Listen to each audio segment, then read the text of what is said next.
कोल्हापूर महानगरपालिकेकडून रस्त्यावरची फुटपाथवरची अतिक्रमणे काढण्यास सुरुवात झालेली आहे आणि आज जैन दिगंबर बोर्डिंग आहे याच्या समोरील जी अतिक्रमणे आहेत ती आता महानगरपालिकेच्या मार्फत काढण्यात येते। माझ्या पाठीमागे तुम्ही पाहू शकता ही अतिक्रमणे आहेत जे जैन बोर्डिंग समोरचे आसर आहे, त्याचबरोबर कसबा बोर्डाचा रोड आहे, या रोडवरील ही अतिक्रमणे आता महानगरपालिकेकडून काढण्यात येत आहेत। अशीच मोहीम आता चालू राहणार आहे महानगरपालिकेची आणि शहरातील विविध ठिकाणची जी अतिक्रमणे आहेत ते काढण्याचं काम सुरू राहणार आहे। काल देखील मोहीम राबवण्यात आली होती, परवा देखील मोहीम राबवण्यात होती आणि विविध रस्त्यावरची अतिक्रमण काढण्यात आली होती। मात्र हा जो परिसर आहे हा सर्किट बेंचच्या आजूबाजूचा परिसर आहे आणि या परिसरात मोकळा करण्याचं काम आता महानगरपालिकेच्या मार्फत सुरू करण्यात आले आहे। तुम्ही पाहू शकता कशा प्रकारे ही जी अतिक्रमणे आहेत ते काढण्याचं काम आता सुरू आहे।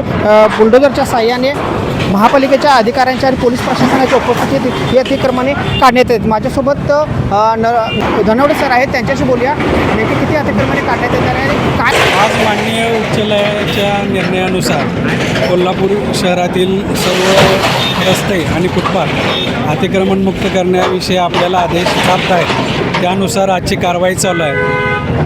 त्याप्रमाणे सर्व नागरिकांनी आपापले अतिक्रमण स्वतःहून हटवून घेऊन महापालिकेला सहकार्य करावे असे मी आवाहन करत आहे।